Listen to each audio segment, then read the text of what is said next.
महत्वाचे काही साक्षीदार असतील किंवा जे काही ज्यांच्याकडे तपास करणं आवश्यक आहे अशांचे आपण जबाब सर आज नेमकी कोणाची चौकशी या ठिकाणी? सिंहाच्या आई वडिलांना आज आपण बोलवलं. सिंहाच्या भावाच्या चौकशीबद्दल काय सांगा? सिंहाच्या भावाकडे आपली चौकशी काल आम्ही केलेली आहे आणि त्यामध्ये आम्हाला तपासाच्या अनुषंगाने जे काही प्रश्न विचारणं आवश्यक होते त्यानुसार आम्ही चौकशी केली. सर चेतन आणि सिंहाचा भाऊ साहिल हे दोघं एकमेकांना ओळखत होते का आणि त्यांची कधीपासूनची ओळख होती? चेतन आणि सिंहाचा भाऊ एकमेकांना ओळखत होते आणि ते सोबत क्रिकेट देखील खेळत होते. सर केतन आणि सिंहाच्या लग्नाबाबत ज्यांनी मध्यस्थी केली होती नरेंद्र मित्तल यांना सुद्धा चौकशीसाठी बोलवण्यात येण्याची माहिती मिळते. काय तथ्य आम्हाला त्यांना बोलवलं होतं का चौकशीसाठी? बरोबर आहे. नीरजच्या मोबाईलमध्ये काही चार्ज घेतले रिकव्हर केले.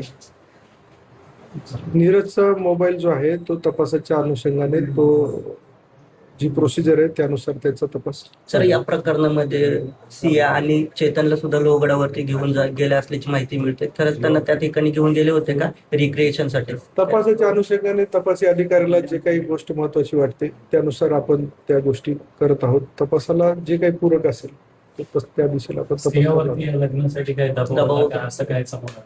आपण आता पूर्ण गोष्टीचा जो मोटिव्ह आहे तो आपण शोधत आहोत.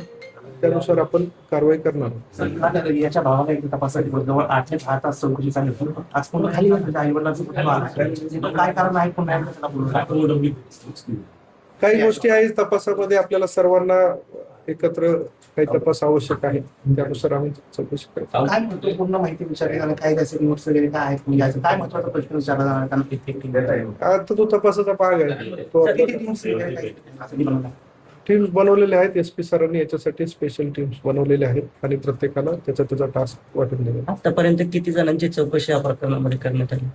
यामध्ये आता आपण बऱ्याच लोकांच्याकडे चौकशी केलेली आहे आणि आवश्यकतेनुसार जबाब सुद्धा नोंदवले. मित्तल फॅमिलीची चौकशी केली आहे का?